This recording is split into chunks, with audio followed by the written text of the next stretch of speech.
এই মুহূর্তে যে খবরের দিকে নজর রাখবো, মালদা জেলা তৃণমূল নেতাদের সঙ্গে বৈঠক অভিষেক বন্দ্যোপাধ্যায়ের। মালদা জেলা তৃণমূল নেতাদের সঙ্গে অভিষেকের বৈঠক 34 নম্বর জাতীয় সড়কের ধারে একটি হোটেলে এই বৈঠক হয় বলে জানা যাচ্ছে। গৌতম চক্রবর্তী রয়েছেন। গৌতম, কি নিয়ে বৈঠক হয় এবং এই বৈঠক কি মানে আগে থেকে ঠিক ছিল নাকি হঠাৎ করে ডাকা হয়? ঋষিকেশ, দেখো, এই বৈঠক কিন্তু হবে বলে কোনো খবরই ছিল না জেলা নেতাদের কাছে। কারণ অভিষেক বন্দ্যোপাধ্যায় যে দিনাজপুরে, উত্তর দিনাজপুর, দক্ষিণ দিনাজপুরে মিটিং করে ফেরার পথে মালদাতেই বাইপাসের ধারে একটি হোটেলে তার থাকার ব্যবস্থা, 34 নম্বর জাতীয় সড়কের ধারে, যেখানে উনি মিটিং করবেন সেই নারায়ণপুর ওই চত্বরেই এই হোটেলটি। সেখানেই উনি তড়িঘড়ি জেলা নেতাদেরকে ডাকেন এবং রুদ্ধদ্বার বৈঠক হয়। যে বৈঠকে প্রথমেই উনি যে ব্যাপারটা নিয়ে জেলা নেতা এবং বিধায়কদের, কয়েকজন বিধায়ক উপস্থিত ছিলেন, তাদেরকে পরিষ্কার করে বলেন যে লোকসভা নির্বাচনে তৃণমূল কংগ্রেস কোন রকম আশাতীত ফল করতে পারেনি মালদা জেলায়, এবং মালদা জেলার থেকে বহু অভিযোগ দলীয় নেতাদের বিরুদ্ধে এসছে। এই নিয়ে পুঙ্খানুপুঙ্খ এই জেলা নেতাদেরকে সতর্ক করেছেন, আমরা এমনটাই জানতে পারছি।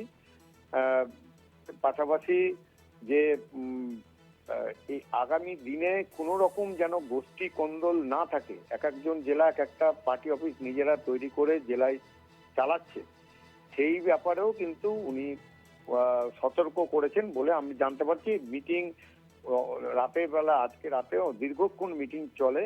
সেখানে যুব তৃণমূলের নেতা থেকে আরম্ভ করে শাখা সংগঠনের যারা পদাধিকারী ছিলেন তারা, জেলা সভাপতি রহিম বক্সি, ইংরেজবাজার পৌরসভার চেয়ারম্যান কৃষ্ণেন্দু নারায়ণ চৌধুরী, রতুয়া, যে রতুয়াতে এখন পর্যন্ত দলের প্রায় 12 জন মতো প্রার্থী সকলেই ঘোষণা করছে যে আমরা ওখানে দাঁড়াবো রতুয়াতে।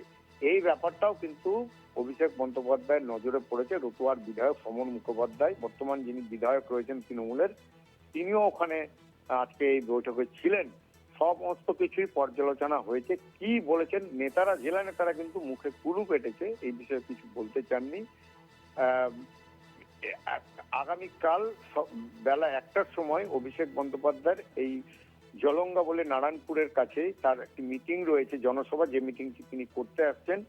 সেখানে জেলা নেতাদের যে বডি ল্যাঙ্গুয়েজ দেখলে বোঝা যাবে যে অভিষেক বন্দ্যোপাধ্যায় আজকে কতটা সতর্ক করেছে এই জেলা নেতাদের। কারণ এই একাধিক অভিযোগ উঠছিল জেলা নেতাদের সম্বন্ধে, সেগুলো অভিষেক বন্দ্যোপাধ্যায় কিন্তু শুনতে পেয়ে, জানতে পেরে, এর আগেও কিন্তু সতর্ক করেছে। কালীঘাটে বৈঠক থেকে মুখ্যমন্ত্রী এসছেন, বারবার সতর্ক করা হয়েছে, কিন্তু জেলা নেতারা একত্রিতভাবে কাজ করছে না, এমনটাই অভিযোগ। সেই তারই ফল গত লোকসভা 24-এর রেজাল্টে। ধন্যবাদ গৌতম। কথা বলছিলাম প্রতিনিধি গৌতম চক্রবর্তীর সঙ্গে।